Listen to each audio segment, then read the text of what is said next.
चलिए दोस्तों बात कर लेते हैं कि भाई इन्फिनिक्स Zero 40 बेटर है या हमारा टेक्नो Camon 30s। अस्सलाम वालेकुम, मेरा नाम अली है। क्या हाल चाल दोस्तों। बहुत ज़्यादा रिक्वेस्ट आ रही थी कि भाई ये दो नए फ़ोन लॉन्च हुए हैं, इनका कंपैरिजन कीजिएगा। बहुत सारी रिजेंबलेंस ये फ़ोन लेके आते हैं, बट किस कैटेगरी में कौन सा फ़ोन बेटर है आज किस वीडियो के बाद आप जज कर पाओगे। प्राइस को अगर कंपेयर करोगे ना तो भाई 10,000 रुपये रिटेल प्राइस का फ़र्क है, लेकिन डिस्काउंट प्राइस जो मिलती है उसमें ज़्यादा डिफरेंस मिलता है। 55-56 हज़ार रुपये का Camon 30s बिक रहा है और वहीं पर 67 से 68 हज़ार रुपये का Zero 40 मिल रहा है। तो लेट्स टॉक अबाउट क्या डिफरेंसेस मिलते हैं क्या नहीं। वीडियो पसंद आती है तो लाइक शेयर एंड सब्सक्राइब के साथ नोटिफिकेशन बेल आइकन को प्रेस कर दीजिएगा। अब मैं आपको ज्यादा बोर नहीं करता, वीडियो शुरू करते हैं।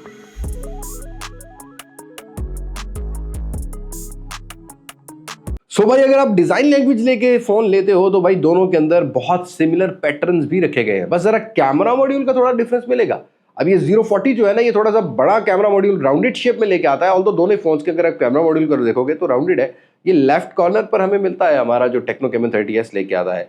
दोनों ही फोन्स के अंदर थोड़े डिफरेंट आपको फंकी या अपीलिंग लाइक यूथ कलर्स मिल जाते हैं, जैसे कि अब ये रोज पिंक कलर जो है वो Zero 40 में मिलता है। इसका हमने पहले ब्लैक कलर भी जो है ना कवर किया था। लेकिन टेक्नो Camon 30s की बात करते हो तो यहाँ पर आपको जरा कलर चेंजिंग बैक वाला फील आता है। ये वेव फील प्रोवाइड करता है, थोड़ा सा डे लाइट में यूवी लाइट्स के अंदर कलर चेंज करता हुआ मिलेगा। दोनों ही फोन्स का rear side plastic build quality के साथ आता है, प्लास्टिक फ्रेम आता है। दोनों ही फोन्स के अंदर अगर आप देखोगे ऑन ऑफ की सेम प्लेसमेंट है, बस वो कैमरा मॉड्यूल के साइज का आपको फर्क मिलेगा। और जो इन्फिनिक्स Zero 40 और जो टेक्नो Camon 30s का कैमरा मॉड्यूल है ना, इवन इनकी थिकनेस भी आपको सिमिलर मिलेगी। इन हैंड फील में थोड़ा वेट का फर्क है। 181 ग्राम का जो है ना वो इन्फिनिक्स वाला फोन वेट ऑफर करता है, 6 ग्राम का फर्क है। या 176 ग्राम का है। थिकनेस की अगर बात करोगे तो मेरा तो एक्सपीरियंस बिल्कुल सिमिलर है, बट अगर फिर भी हम दोनों को साइड बाई साइड मेजर करते हैं ना तो यहाँ पर सिर्फ 7.75 mm मिलती है टेक्नो में, और इन्फिनिक्स में 7.7 mm की है। इन्फिनिक्स IP54 की रेटिंग लेके आता है, टेक्नो IP53 की रेटिंग लेके आता है। अब depend on your personal preference कि डिजाइन में आपको कौन सा पसंद आता है। तो डिजाइन में there is no difference between both of this. और भाई अगर हम लोग डिस्प्ले की बात करते हैं तो यहाँ पर वो छोटे मियाँ बड़े मियाँ वाला सीन होने वाला है कि भाई नेचर तो एक जैसी है, काम नाम सिर्फ फर्क होगा, क्योंकि यहाँ पर डिस्प्ले भी सेम सिमिलर एक्सपीरियंस वाला मिलने वाला है। 6.78 इंचेस का 10 बिट कलर का सपोर्ट, 120 हर्ट्ज का रिफ्रेश रेट, 10 सेकंड का always on display, in display fingerprint sensor. दोनों ही फोन्स कर्व स्क्रीन के साथ आते हैं, वाइड 1L1 की सपोर्ट लेके आते हैं। पीक ब्राइटनेस निट्स अगर देखोगे तो 1300 का टेक्नो वाला ऑफर करता है और 1300 का ही हमारा इन्फिनिक्स वाला फोन ऑफर करता है। तो डिस्प्ले एक्सपीरियंस में नथिंग डिफरेंस, बेजल एक्सपीरियंस भी सेम है। बस हाँ, इन्फिनिक्स ने गोरिल्ला ग्लास 5 मेंशन किया हुआ है, टेक्नो ने मेंशन नहीं किया। बट ये जो कर्व स्क्रीन वाले फोन होते हैं आते गोरिल्ला ग्लास 5 के साथ ही है। तो यहाँ पर स्क्रीन का नो डिफरेंस, दोनों सिमिलर एक्सपीरियंस प्रोवाइड करने वाले हैं। अब ये जो छोटे मियाँ बड़े मियाँ वाले मैंने मिसाल दी है ना, वो इन दोनों फोन्स पे बड़ी फिट बैठती है, क्योंकि ये काम भी एक जैसा ही करते हैं। MediaTek Helio G100 का हार्डवेयर लेके आते हैं, 8GB 256GB रैम और रोम वेरिएंट लेके आते हैं, UFS 2.2 का स्टोरेज लेके आते हैं, Android 14 लेके आते हैं। एक में XOS 14.5 है, एक में आपको हाई ऑपरेटिंग सिस्टम 14.5 मिलता है। 2 साल की अपडेट दोनों ही फोन्स के अंदर मिल जाएगी। गेमिंग परफॉर्मेंस दोनों ही फोन्स की 40 FPS है। पोस्ट प्रोसेसिंग ऑलमोस्ट सिमिलर है, थोड़ा सा ट्यून्ड है Camon 30s का। बेंचमार्क स्कोर्स में टेक्नो Camon 30s का कोई 10-20 हज़ार बेंचमार्क स्कोर ज्यादा है, जो कि इतना मैटर तो नहीं करता, बट हाँ ज्यादा है तो है। यहाँ पर 4,20,000 के राउंड है, यहाँ पर 4,38,000 40,000, मतलब इतने तक चले जाता है, इससे ऊपर नहीं जाता। अब MediaTek Helio G100 की परफॉर्मेंस वही है जो कि MediaTek Helio G99 अल्टीमेट की होती थी, और वही परफॉर्मेंस। इन रैम मेमोरी भी सेम है। बस नए फोन है तो भाई यहाँ पर ज्यादा मुझे फर्क नहीं फील हुआ। इवन तो ब्लॉटवेयर भी गिनोगे ना सिमिलर मिलेंगे। कुछ ब्लॉटवेयर अनइंस्टॉल कर सकते हो आप अपने यूटिलिटी के हिसाब से देखोगे। गेम्स तो एटलीस्ट फॉरन से अनइंस्टॉल कर दिया करो, क्योंकि गेम्स ऑन करने के बाद और गेम्स की एक रिकमेंडेशन आ रही होती है, और वो जिनका पाम स्टोर है ना भाई, वाकई वो पाम स्टोर है, वहां पर पाम ही पाम की वाली ऐड आती है, तो उसको भी अनइंस्टॉल कर लिया करो ताकि आपको थोड़ा सा एक्सपीरियंस बेटर मिले। वो कैशे भी लेते रहते हैं। तो नो डिफरेंसेस इन परफॉर्मेंस, मुझे कोई इतना जज करने की जरूरत नहीं है। दोनों सिमिलर ही काम करते हैं। एक फोन 55,000 का है, एक फोन 70, मतलब एक फोन 60,000 का लगा लो, आप एक 70 का लगा लो। रिटेल प्राइस भी कंपेयर कर लेते हैं ना, ऑफलाइन मार्केट में जरा डिस्काउंट ज्यादा ही मिल जाता है टेक्नो में। तो यहाँ पर परफॉर्मेंस में नो डिफरेंस। अब इससे पहले कुछ हम लोग कैमरा सैंपल्स की बात करें, let's talk about battery sizes. भाई वो भी छोटे मियाँ बड़े मियाँ वाला सीन है भाई, चलते हैं 5000 mAh बैटरी लेके आते हैं, लेकिन चार्जिंग की टेक्नोलॉजी का थोड़ा सा फर्क है। अब ये जो बड़े मियाँ हैं ये 45 वाट की फास्ट चार्जिंग ऑफर करते हैं, और ये जो छोटे मियाँ हैं ये 33 वाट की फास्ट चार्जिंग लेके आते हैं। मतलब 10 मिनट चार्जिंग, 10 से 15 मिनट का चार्जिंग का डिफरेंस आपको मिलेगा, depend on your personal preference. दोनों ही फोन्स फास्ट चार्जिंग लेके आते हैं, दैट मैटर्स। और इनकी आपको एनिमेशन में ऑप्शन मिल जाती है कि आप इनको एडप्टिव चार्जिंग करना चाहते हो, फास्ट चार्जिंग करना चाहते हो, जरा नॉर्मल चार्जिंग करना चाहते हो ताकि बैटरी की हेल्थ भी मेंटेन रहे, तो वो चीज़ देखने को मिलती है। इवन तो बैटरी टाइमिंग भी हमने जो नोटिस किया है almost similar bro, depend on your usages. हमने 50% 70% बैटरीनेस रख के हम लोग जरा रिव्यू कर रहे होते हैं, तो हमें उसी तरह के मिले हैं। बाकी दोनों ही फोन ब्लूटूथ 5.2 4G प्लस की सपोर्ट लेके आते हैं। बस एक चीज़ हमने नोटिस की थी, ये जो टेक्नो कैमन 30S है इसके अंदर 4.5G वाला भी हमें बैंड मिला है, जो हमें इसके अंदर नहीं मिला था। बट इतना मैटर नहीं करता, पाकिस्तान में 4G चल जाए तो बड़ी गल है। कभी तरना होवे तो नेट बंद हो जाता है, तो व्हाट्सएप डाउन हो जाता है, मतलब सही है, गुजारा चल रहा है, तो वहां पर गुजारा आपको सिमिलर देखने को मिलेगा। बट भाई कैमरा की बात कर लेते हैं। अब अगर फ्रंट कैमरा की बात करोगे तो नंबर गेम का चेंज आपको मिलेगा। अब इन्फिनिक्स 040 फ्रंट साइड पे 50 मेगापिक्सल लेके आता है, यहाँ पर 13 मेगापिक्सल है। दोनों ही फोन्स 2K तक की वीडियो ऑफर करते हैं। अब मैं पहले स्पेसिफिकेशन आपको बताता हूँ ना, फिर आप जरा क्लिप देख लेना। रियर कैमरा की बात करते हैं तो इन्फिनिक्स के फोन के अंदर 108 मेगापिक्सल का ऑप्टिकल इमेज स्टेबलाइजेशन सेंसर है, 50 मेगापिक्सल का अल्ट्रावाइड सेंसर भी डाल दिया भाई इस दफा, गुड, मतलब एक प्रैक्टिकल डाल दिया। रिजल्ट कैसा है तो पता लग जाएगा। यहाँ पर 50 मेगापिक्सल का आपको एक ही sensor main optical image stabilisation Sony 896 वाला सेंसर मिलता है। इन्फिनिक्स ने ये मेंशन नहीं किया कि कौन सी कंपनी वाला सेंसर लगाया गया है। और दोनों ही फोन रियर से अगेन 2K 30 FPS रिकॉर्ड करते हैं। तो पहले आप ये वीडियो क्लिप देखें, उसके बाद हम बात करते हैं कैसे इनकी फोटोज मिलती है। सो ये वीडियो दोनों ही फोन्स के फ्रंट कैमरा से बन रही है 1080p 30 FPS। जो स्टेबलाइजेशन मोड मिलता है वो मैंने ऑन किया हुआ है। इन्फिनिक्स वाइड एंगल है अभी जो स्क्रीन पे नज़र आ रहा है, टेक्नो वाइड एंगल नहीं है। दोनों ही फ़ोन में जूम वाला ऑप्शन मिल तो जाता है भाई, यहाँ कुछ आपको डिटेल दोनों ही फ़ोन्स के अंदर देखनी होगी, मैं 2x कर ही देता हूँ, ठीक है। अब यहाँ आप डिटेल देख सकते हो कि कौन सा फ़ोन जो है वो ज़्यादा बेटर डिटेल मेंटेन करता है। टेक्नो थोड़ा क्रॉप सेंसर हो जाता है, ऑल्दो इसको थोड़ा सा हम ज़रा ना वाइड एंगल कर लेते हैं। स्टेबलाइजेशन और रियर साइड पे लाइट ज़्यादा है तो वो भी आप देख सकते हो। अगेन यहाँ पर बैक साइड पे लाइट ज़्यादा ले आते हैं, तो या 13 मेगापिक्सल और एक 50 मेगापिक्सल का मुकाबला है, तो डिफरेंसेस आप जज कर सकते हो। जो ये शर्ट है ये कलरफुल इसीलिए पहनते हैं कि ज़रा ना कलर नज़र आए कि कौन सा फ़ोन वॉश आउट करता है कौन सा नहीं। रियर पर ग्रीन आ गया है, सॉफ्ट डिटेल किस पे मिल रही है, हम ज़रा मजीद कुछ ऑप्शंस को चेक कर लेते हैं। राइट नाउ ये वीडियो बन रही है 1080p 60 FPS पे। माइक की क्वालिटी स्विच होती रहेगी, आप लोगों ने ये जज करना है और एक्सपोजर का आइडिया हो जाएगा। ऑल्दो दोनों ही फ़ोन्स के अंदर 60 FPS में कोई मतलब स्टेबलाइजेशन मोड तो नहीं मिलता, बट फ्रेम थोड़े स्मूदर हो जाते हैं। और यहाँ ये कुछ डिटेल है, लाइट थोड़ी सी आ गई है सामने से ज़्यादा, तो एक तो ये डायरेक्ट जब सनलाइट पड़ेगी ना तो चेहरा की जो स्किन टोन है उसका आपको आइडिया होगा। डायनामिक रेंज का आप आइडिया ले सकते हो। अगेन इस तरह से सूरज को ले आते हैं पीछे, और यहाँ एक्सपोजर देख सकते हो कि किस फ़ोन का बेटर है किस फ़ोन का नहीं। और बाकी कुछ और मज़ीद ऑप्शंस की बात करते हैं। सो ये वीडियो फ्रंट कैमरा की है जो कि ब्लर वीडियो, सिनेमैटिक वीडियो जिसको बोला जाता है ना, वो मिलती है। बहरहाल मुझे लग रहा है कि दोनों फ़ोन थोड़ा बड़ा शेक कर रहे हैं। अभी हाथ बिल्कुल स्टिल पोजीशन में, लेकिन हल्का सा शेक मुझे दोनों फ़ोन में मिला है। बट इस साइड पर 040 है, वाइड एंगल ज़रूर है, बट कलर टोन देखेंगे आपने थोड़ी चेंज की है। ऑल्दो टेक्नो ने भी मतलब बहुत बड़ा तीर नहीं मारा, बट हाँ है यहाँ पर आपको जो है ना वो इस तरह से ब्लर देखने को मिलेगा। ये 720p रेजोल्यूशन पर रिकॉर्ड करते हैं, तो इस टाइप की जो है वो डिटेल ब्लर वीडियो में आप एक्सपेक्ट कर सकते हो। यहाँ डिटेल का डिफरेंसेस आपको जज करना है। सो दोनों ही फोन्स के रियर कैमरा से हम लोग वीडियो रिकॉर्ड कर रहे हैं। ये 1080p 30 FPS plus stabilization mode जो मिलता है ना, हमने उससे किया हुआ है। OIS दोनों ही फोन्स के रियर साइड से मिलता है, बट ये स्टेबलाइजेशन मोड वाला क्लिप है। अब थोड़ा चलते चलते क्लिप बना लेते हैं ताकि हमें ना एक तो स्टेबलाइजेशन मोड के साथ ये नजर आए कि भी स्टेबलाइज कौन सा है फ़ोन ज़्यादा, और अगेन थोड़ा सा फ्रेम्स का भी आइडिया हो जाएगा कि नॉर्मली हमें इन दोनों फोन्स के अंदर फ्रेम किसके बेटर मिलते हैं। बैक साइड पर थोड़ी लाइट ज़्यादा ले आते हैं, तो एक चीज़ ये आइडिया होगा। थोड़ा सा जूम करके देखते हैं इसी ऑप्शन पर कि जूम के बाद क्या डिटेल मिलती है। मैं थोड़ा सा लाइट से साइड पे हो जाऊँगा, जूम या मोशन से ये फ़ोन थोड़े से स्ट्रगल करते होते हैं। यहाँ आपको ये जूम करने के बाद 2x और 3x आपको जूम मिलता है। 3x आपको इन्फिनिक्स में मिलता है और 2x आपको टेक्नो में मिलता है। तो यहाँ आप डिफरेंसेस जो है ना वो जज कर सकते हैं। डायरेक्ट ऑप्शन मिलती है, वैसे ये डिजिटल जूम सपोर्ट करते हैं। आपने ज़्यादा डिटेल नहीं एक्सपेक्ट करनी, बहरहाल जूम पे नॉर्मल डिटेल जो है दोनों फ़ोन ऑफर कर देते हैं। तो यहाँ पर जूम आउट कर लेते हैं और अब 1080p 60 FPS को चेक कर लेते हैं कि दोनों फोन्स का 1080p 60 FPS कैसा काम करता है। सो ये वीडियो 1080p 60 FPS पे हम लोग रिकॉर्ड करेंगे। फ्रेम स्मूदर का आइडिया हो जाएगा। थोड़ा सा इस तरफ चल के देखते हैं। वैसे स्टेबलाइजेशन मोड जो है ना वो आपको 1080p 30 FPS पे मिलता है, 60 FPS पे नहीं मिलता। बट इससे ये बेहतर आइडिया हो जाता है कि हायर फ्रेम रेट पे लेट सपोज अगर आप लोग को वीडियो बनानी है डे लाइट में, तो कितनी की डिटेल ये दोनों फ़ोन जो है ना वो मेंटेन कर सकते हैं। ऑल्दो मिड रेंज सेगमेंट के फ़ोन है तो ज़्यादा डिटेल तो एक्सपेक्ट नहीं कर सकते आप। बहरहाल 60 FPS मिलता है तो अच्छी बात है। 2K तक ये मैक्सिमम वीडियो रिकॉर्ड करते हैं। तो 60 FPS में स्किन टोन का भी आप आइडिया ले सकते हो। अगेन 60 FPS में थोड़ा जूम करके देखते हैं कि सपोर्ट करते हैं कि नहीं करते भाई। तो यहाँ आपको जूम के बाद 60 FPS पर कुछ ये डिटेल मिलेगी। फ़ॉन्ट्स को स्टिल एक जगह खड़ा कर लेते हैं ताकि कोई शेकी इमेज तो नहीं है। और थोड़ा सा मैं रोटेट करके देखता हूँ, तो 60 FPS में इतना ही। सो मैक्सिमम कैपेबिलिटी दोनों फ़ोन्स की 2K 30 FPS है, but keep it in your mind 2K 30 FPS पर कोई ज़्यादा स्टेबलाइजेशन नहीं होती है। बट हाँ, 2K तक की वीडियो रिकॉर्ड कर सकते हो, जिसको बाद में थोड़ा सा कंप्रेस करना हो, एडिटिंग में यूज़ करना हो तो वो आप कर सकते हो।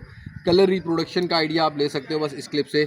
आपको मैक्सिमम यही कुछ डिटेल देखने को मिलेगी 2K 30 FPS में। सो दोनों ही फोन रियर साइड से बुके वीडियो रिकॉर्ड कर लेते हैं, जिसका 720p रेजोल्यूशन आपको मिलेगा। Frame rate 30 FPS bouquet video के साथ मिलता है, जो ब्लर वीडियो होती है, सिनेमैटिक वीडियो जिसको आप बोल सकते हो, दोनों ही फ़ोन्स के अंदर मिलती है। ऑल्दो यहाँ पर आप डिटेल को भी जज कर सकोगे कि बुके कैसा मिलता है। थोड़ी सी मूवमेंट के साथ देख लेते हैं कि कितना जज कर पाता है। और इरफान भाई को मैं यहाँ बुलाऊंगा, देखते हैं दो बंदों को ब्लर कर पाते हैं कि नहीं कर पाते। तो भाई दो बंदों में थोड़ा सा डिफरेंस डालेंगे। अब वो जो सिनेमैटिक वीडियो एप्पल वाली आदत लोगों को डाल दी ना कि ऐसे स्विच करो और उधर जाके फोकस हो जाता है, तो उसमें आपको चेक हो जाएगा कि कौन सा फ़ोन फोकस करता है कौन सा नहीं। वैसे दोनों ही फ़ोन्स अपनी अपनी फोकल लेंथ लेके आते हैं ब्लर वीडियो में भी। टेक्नो का 2x सपोर्ट करता है, इन्फिनिक्स 3x सपोर्ट करता है। तो ये हमने जूम करके जो है ना वो ब्लर वाली वीडियो होती है वो हमने बनाई है। थोड़ा सा एक्सपोजर का आइडिया ले लीजिएगा और ब्लर का आइडिया ले लीजिएगा। इससे ज़्यादा डिटेल अगर डालेंगे ना तो वीडियो काफ़ी लंबी हो जाती है। भाई जब अभी तक आपको वीडियो अच्छी लग रही है तो एक वो लाइक वाला बटन आता है और एक सब्सक्राइब वाला बटन आता है, वो जरूर प्रेस कर लो। और इन्फिनिक्स के फ़ोन को ये एडवांटेज है कि इन्फिनिक्स में एक प्रैक्टिकल वाइड एंगल सेंसर मिल जाता है, जो कि इस टाइम 1080p 30 FPS और स्टेबलाइजेशन मोड से रिकॉर्ड कर रहा है। लेट्स सपोज आपने व्लॉगिंग करनी है तो उसका भी आपको आइडिया हो जाएगा कि फील्ड ऑफ व्यू कितना है। मैं अभी फ़ोन्स पकड़ लेता हूँ। अब यहाँ एक फ़ोन में आपको टेक्नो में नहीं मिलता, तो वाइड एंगल का डिफरेंसेस ये होंगे कि इधर आपको बहुत बड़ा मुंह नज़र आ रहा होगा टेक्नो में, और वहाँ पर आपको ज़रा ना वाइड एंगल नज़र आ रहा होगा। तो ये एक जो एक्स्ट्रा एडवांटेज है वो इन्फिनिक्स के फ़ोन में है। और एक और चीज़, इन्फिनिक्स के वाइड एंगल को ये भी फ़ायदा है कि ये हायर फ्रेम रेट मेंशन किया गया है इन्फिनिक्स के फ़ोन में, बट ये 1080p 60 FPS आई थिंक होगा। तो यहाँ फ्रेम्स का आप आइडिया ले सकते हो कि अल्ट्रा वाइड सेंसर से इस तरह की वीडियोज़ आप इन्फिनिक्स के फ़ोन से रिकॉर्ड कर सकते हो, जिसको लेट्स सपोज आपने व्लॉगिंग के लिए यूज़ करना हो तो व्लॉगिंग के लिए यूज़ कर सकते हो। स्टेबलाइजेशन भी थोड़ी सी देख लेते हैं कैसी कैसी नहीं। ऑल्दो इस टाइम मैंने डेडिकेटेड जो स्टेबल मोड है ना वो मैंने ऑफ़ किया हुआ है, तो आप जज कर सकते हो यहाँ पर क्या डिटेल है वाइड एंगल की। अब कमेंट ये मत करना कि आपने तीसरे सेंसर के बारे में नहीं बताया। भाई वो 2 मेगापिक्सल का यहाँ भी डेप्थ सेंसर है और यहाँ भी डेप्थ सेंसर है। अब अगर आपने वीडियोस देखी होंगी भाई, यहाँ पर माइक की क्वालिटी दोनों की ऑलमोस्ट सिमिलर थी, बट वीडियोस के अंदर पहले मैं फ्रंट कैमरा को देखूंगा तो इन्फिनिक्स वाइड एंगल है, ये मुझे अच्छा लगा। लेकिन इन्फिनिक्स का अब दोनों ही फोन सेम ट्रांजिशन होल्डिंग के नीचे आते हैं, सेम टाइम का ऑपरेटिंग सिस्टम लेके आते हैं, लेकिन टेक्नो अपने कैमरा गेप के अंदर थोड़ा सा सोनी वाला टेक या सोनी वाली ट्यून्ड डालता होता है। वो चीज़ देखने को मिली है। 13 मेगापिक्सल में अगर आप डिटेल देखोगे तो टेक्नो ने शर्ट की डिटेल बड़ी मेंटेन रखी हुई थी। इन्फिनिक्स थोड़े से कलर वॉश्ड आउट कर रहा था, और कुछ सिनेरियो में इन्फिनिक्स ने स्किन के ऊपर भाई मुझे लगा दिया वो BB cream not baby, BB cream होती है वो बेस होती है ना, वो लगाते हैं औरतें, वो वाली क्रीम लगा दी भाई मुझे यहाँ पर। तो वो सीन मुझे देखने को मिला है। ऑल्दो फ्रंट कैमरा में वाइड एंगल इन्फिनिक्स है, but it depends on your personal preference. 10-15 हज़ार रुपये का फर्क है। तो भाई मुझे तो टेक्नो वाला 13 मेगापिक्सल भी ओके काम करता हुआ नजर आया। डे लाइट में, इंडोर लाइट में दोनों फोन की फ्रंट साइड में फ्लैश लाइट मिल जाती है। एक जैसे ही आपको जो है ना वीडियोस देखने को मिलेंगी। लो लाइट में ये जो मिड रेंज सेगमेंट के फोन होते हैं कोई एक्स्ट्राऑर्डिनरी वीडियोस रिकॉर्ड नहीं करते। बट भाई अगर आप फोटोज की बात करोगे, अब यहाँ हमने बहुत सारे सिनेरियोज में नॉर्मल फोटोज भी खींची हैं। इन्फिनिक्स का ये एडवांटेज है कि इन्फिनिक्स ने फ्रंट कैमरा की यूआई में 0.8x और 1x और 2x का ऑप्शन दिया हुआ है।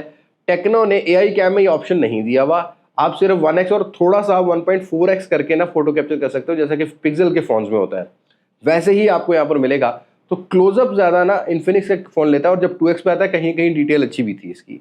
0.8x से वाइड एंगल जरूर हो जाता है वाइड एंगल में, लेकिन थोड़ा सा डायनेमिक रेंज में एचडीआर में कहीं ना कहीं स्ट्रगल करता हुआ नजर आता है। पोर्ट्रेट्स के अंदर भी एज डिटेक्शन दोनों का सिमिलर है, बट जो स्किन टोन है, जो हेयर डिटेल है, वो मुझे टेक्नो की फ्रंट कैमरा में बेटर लगी है। आइदर ये लो लाइट का फोटो हो, कोई डे लाइट का फोटो हो, तो यहाँ थोड़ा सा डिफरेंसेस अगर मैं एडवांटेज दूंगा तो टेक्नो को देने वाला। बट कुछ रियर कैमरा की बात कर लेते हैं। अब वीडियोस में आपने यहाँ पर देखा होगा कि दोनों ही फोन विद स्टेबल मोड तो optical image stabilisation proper handle करते हैं। ये याद रखिएगा कि ये जो मिड रेंज सेगमेंट के फोन है ना, इनके ये जो सेंसर जब मूव करोगे ना तो वो सेंसर जी एक्सिस वाई एक्सिस वाली ऑप्टिकल हार्डवेयर बेस्ड नहीं होती, ये सॉफ्टवेयर और काइंड ऑफ बिट हार्डवेयर वाली होती है। तो वीडियोस के लिए ही स्टेबलाइजेशन मोड मिलता है। अच्छा, इन्फिनिक्स के फोन का ये एडवांटेज है कि इसमें एक अल्ट्रा स्टडी मोड भी दिया गया है, स्टडी मोड भी दिया गया है। उसके अलावा अल्ट्रा वाइड सेंसर पे भी स्टडी मोड है। उसके साथ साथ अल्ट्रा वाइड सेंसर पे फोटो कैप्चर कर सकते हो। ये इसकी यूआई का आपको ये ऑप्शन मिलेगा। वहीं पर टेक्नो में एआईजीसी पोर्ट्रेट टाइप की चीजें, स्काई रिप्लेसमेंट, ये चीजें यूजर इंटरफेस ऑलमोस्ट दोनों का मिलता जुलता, कोई डिफरेंस नहीं है। बट मैंने वीडियोस में ये नोटिस किया है कि जो इन्फिनिक्स का फ़ोन है ये 1080p 60 FPS पर मैंने जो नोटिस किया कि स्किन पर अगेन वही ना थोड़ी सी ब्यूटी क्रीम लगा देता है।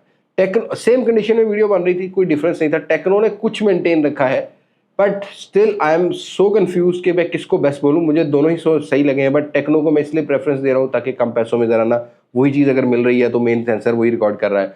2K 30 FPS पे मैंने नोटिस किया कि इन्फिनिक्स ने कलर्स को चेंज किया या कलर वॉश्ड आउट कर दिया, आप म्यूटेड कलर कह सकते हो इसको। इस तरीके से अल्ट्रा वाइड सेंसर की जो वीडियो हमने रिकॉर्ड की थी ना भाई, उसमें तो आपने क्लियरली देखा कि अल्ट्रा वाइड का एडवांटेज है, वाइड एंगल का एडवांटेज है, अल्ट्रा वाइड पे 1080p 60 FPS बना लेता है, बट वो जो ओवर ब्राइटनेस है या ओवर जो एक्सपोजर है वो मेरे ख्याल में कंटेंट क्रिएटर को फॉर अ व्लॉगिंग उस तरह नहीं अच्छा लगता। और दूसरा इन्फिनिक्स ने ना गोप्रो वाली एप्लीकेशन कैमरा यूआई में दे दी, अगर आपको गोप्रो रखा हुआ है तो उससे आप डायरेक्टली यहाँ पर ऑपरेट भी कर सकते हो कनेक्ट करके। वो ऐसे आप थर्ड पार्टी टेक्नो में भी करोगे तो सेम हो जाएगी, बस कैमरा यूआई में नहीं मिलेगी, ऐप मिल जाएगी। तो उस मार्केट को आपने नहीं लेना, ठीक है। उसके अलावा यहाँ पर हम लोग कुछ बात करते हैं स्लो मोशन की। इन्फिनिक्स का फ़ोन फ्रंट साइड से स्लो मोशन बना सकता है जो कि टेक्नो का फ़ोन नहीं बना सकता। ये चीज़ एक डिसएडवांटेज होगा टेक्नो को, बट स्लो मोशन भी। एक कैमरास की बात करते हैं, दोनों ही फ़ोन 120 फ्रेम पर सेकेंड पर बना सकते हैं, सेम फ्रेम है, नथिंग डिफरेंस। यहाँ पर यही चीज़ आपको देखने को मिलेगी। ऑल्दो इतनी डिटेल अगर आप 720p पर इससे ऊपर फ्रेम रेट पे जाते हो तो नहीं देखने को मिलेगी, बट फोटोज़ पर आते हैं। अब डायनामिक रेंज दोनों ही फ़ोन सिमिलर कैप्चर करते हैं, अगर आप नॉर्मल फोटोज़ कोई बिल्डिंग की ले रहे हो या कुछ भी कर रहे हो, बट दोनों ही फ़ोन्स के अंदर एक ऑप्शन का आपको फ़र्क मिलेगा। इन्फिनिक्स 108 मेगापिक्सल की ऑफर करता है, टेक्नो के पीछे 50 मेगापिक्सल है, लेकिन अगर ऑप्शन की बात करें ना वो हाई रेज वीडियो फोटो वाली तो 100 मेगापिक्सल की दी गई है। अब अगर डिटेल देखोगे तो कलर रिप्रोडक्शन जो है ना वो मुझे थोड़ी बेटर लगी है टेक्नो की। I am not taking a side of Tecno, but हाँ भाई मेरे लिए तो मैटर करता है ना, पैसे मैटर करते हैं अगर मैं डिसाइड करना चाहूँ तो। मुझे डिटेल अच्छी हुई है, ऑल दो जूम भी करके आप फोटो से कैप्चर दोनों की फ़ोन के कर सकते हो 108 और 100 मेगापिक्सल पर, ये चीज़ अच्छी देखने को मिलेगी। बट यहाँ पर हम लोग कुछ फोकल लेंस की बात कर लेते हैं। अब ये पोर्ट्रेट्स में फोकल लेंस की बात करते हैं।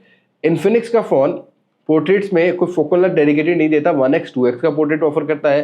टेक्नो के अंदर आपको डिफरेंट फोकल लेंथ मिल जाती हैं। अब डिफरेंट फोकल लेंथ की बात करें तो 35mm 50mm 23mm की आपको फोकल लेंथ मिलती हैं, जिस पर आप 3 फोकल लेंथ पर पोर्ट्रेट कैप्चर कर सकते हो।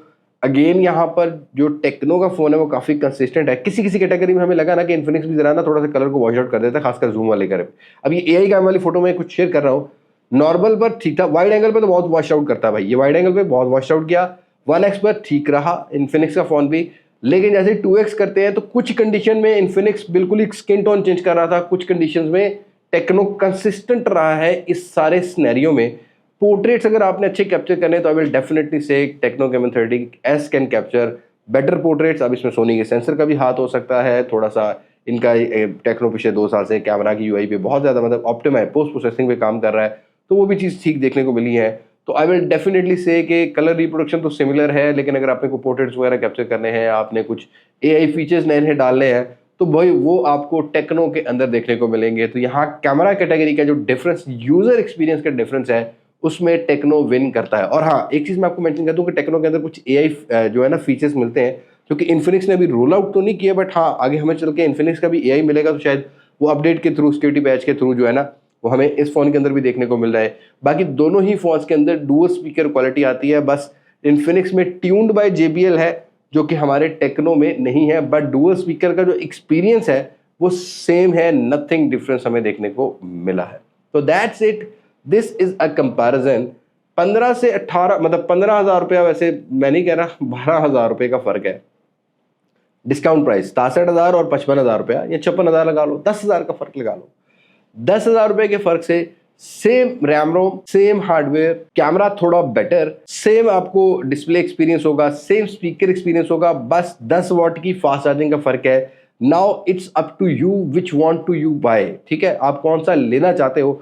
डिजाइन में दोनों ही फोन्स अपना अपना पर्सपेक्टिव है। मुझे अनडाउटली इन्फिनिक्स का ये जो डुअल पैटर्न नहीं अच्छा लगा, खासकर ब्लैक कलर का जो होगा, मुझे ये अच्छा जरूर लगा है, but colour changing back Tecno के फोन में मिलती है। तो आप अपना कमेंट सेक्शन में डिसीजन जो है वो जरूर शेयर कीजिएगा, और इन दोनों फोन्स को किसी फोन और के साथ कंपेयर करना चाहते हैं तो do let me know in comment section. I will try my best कि मैं आपको वो प्रोवाइड कर दूंगा। और आज की वीडियो में बड़ी स्लो बोल के बना रहा हूँ ताकि आपको एक एक चीज़ समझ आ जाए।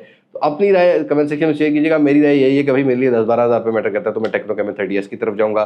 बट अगर मेरे लिए मैटर नहीं करता तो फिर भी इन्फिनिक्स वाली की कैटेगरी में Realme 12 प्लस आता है, Porreno 11F आता है, बहुत सारे ऐसे फ़ोन आते हैं जिनको मैं लेने से पहले थोड़ा सा एक्सप्लोर ज़रूर करूँगा। यूज़ में भी मिल जाएंगे स्लाइटली, उनको एक्सप्लोर ज़रूर करूँगा। बट 55,000 रुपये में कप स्क्रीन मिल रही है तो सारी चीज़ें मिल रही हैं, बट डिसीजन आपका अपना है। सो आज की वीडियो में इतना ही है। मुलाकात होगी नई वीडियो में किसी नई अनबॉक्सिंग, किसी नए रिव्यू, किसी नए कंपैरिजन के साथ।